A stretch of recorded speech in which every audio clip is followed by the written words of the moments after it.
Nariman B à l'instant sur votre radio France Maghreb 2 en direct. Bravo, bravo, bravo. Merci. Alors, c'est pas très le style qu'on écoute à la radio sur France Maghreb 2, hein, mais voilà. En tout cas, c'est très sympa. Pierre, est-ce que ça t'a plu ? Vraiment, très objectivement, vas-y, dis-nous. Hein. Mais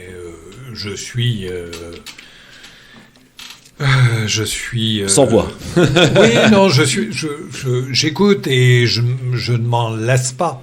Voilà. Cette voix nous emmène. C'est vrai, loin. Loin, voilà, fait travailler l'imaginaire. Et c'est assez formidable. Mais alors, moi j'ai une question à poser. Quels sont, parce que tout à l'heure je vous ai entendu dire, mais finalement en France on ne donne pas la chance à la diversité.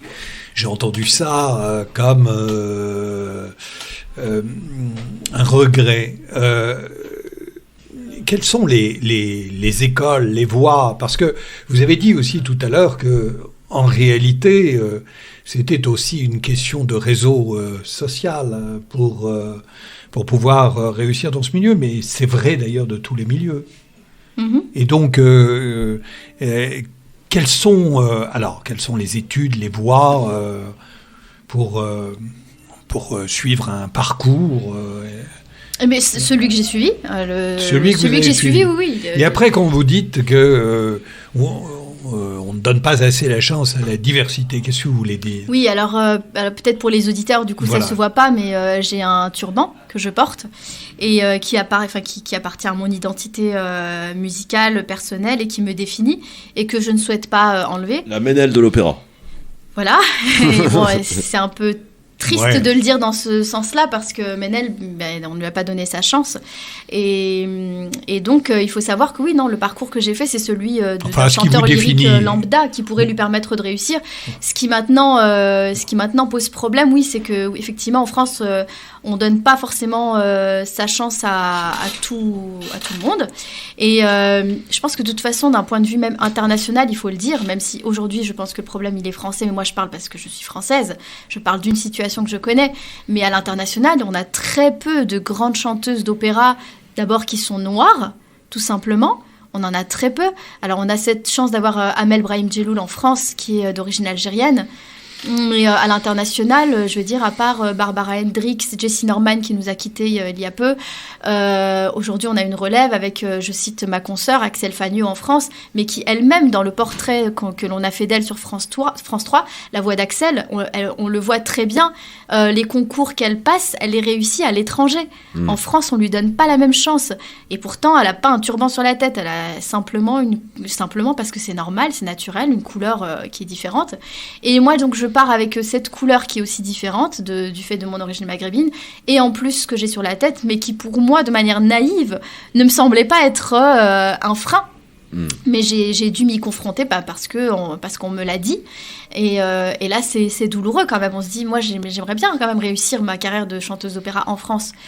Voilà. Et c'est là où je décide de me dire, comme ça semble difficile et que peut-être j'ai pas toutes les ressources et l'énergie pour pouvoir y arriver, je vais ouvrir une voie qui sera différente, mais qui inclura quand même l'opéra, parce que je veux pas faire de compromis jusqu'à abandonner l'opéra, c'est pas possible, ça me touche beaucoup trop comme art.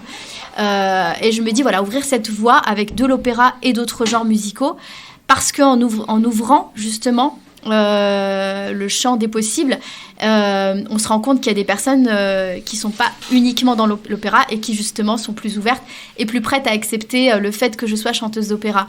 Donc parmi ces personnalités forcément Kerry James, mais beaucoup d'autres aussi. Voilà.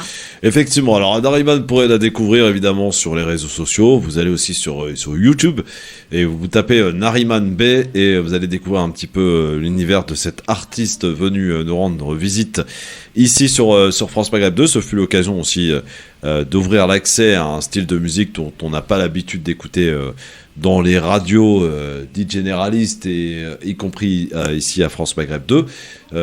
D'ailleurs, l'opéra, on n'en passe pas beaucoup à la radio, à part peut-être sur France Culture ou France Musique aussi, ou France Inter quelquefois, mais pour les radios dites généralistes, on n'entendons jamais de l'opéra dans les radios. On entend, c'est vrai, rarement de l'opéra sur les autres ondes. C'est vrai, moi je me dis parfois quand je réfléchis, même les chanteurs d'opéra français de souche, dits de souche, finalement, ils sont pas connus du grand public. Je sais pas si je te dis, est-ce que tu connais Sabine Devielle? Non, tu du connais? tout, non. Alors que c'est une grande chanteuse française donc d'opéra, que j'admire aussi beaucoup, et c'est un peu la même chose. Mais finalement, moi, ce qui me rassure et ce qui me rassure pas à la fois, c'est de voir que les freins que je rencontre, je pense que d'autres artistes dans d'autres domaines les rencontrent aussi. Simplement par le fait d'avoir des principes ou alors de pas accepter une certaine, j'ose le dire, peut-être islamophobie un peu ambiante en France malheureusement. Et je pense notamment à des artistes comme Mustapha El Atrassi, que j'admire et que j'apprécie beaucoup, dont j'ai lu les fables récemment, que je recommande à tout le monde de lire, et qui voilà s'est vu un peu privé de toute la grandeur de son talent et de son écriture qui est fine et vraiment que j'admire, parce qu'il avait tenu des propos dans lesquels il soutenait simplement sa communauté, qui était la communauté musulmane, et a refusé certains propos de nos politiques. Et je trouve ça dommage. Donc d'un côté, je disais c'est rassurant parce que je me retrouve pas toute seule, et d'un autre côté, je me dis c'est dommage qu'on soit obligé de passer par d'autres pays pour pouvoir réussir.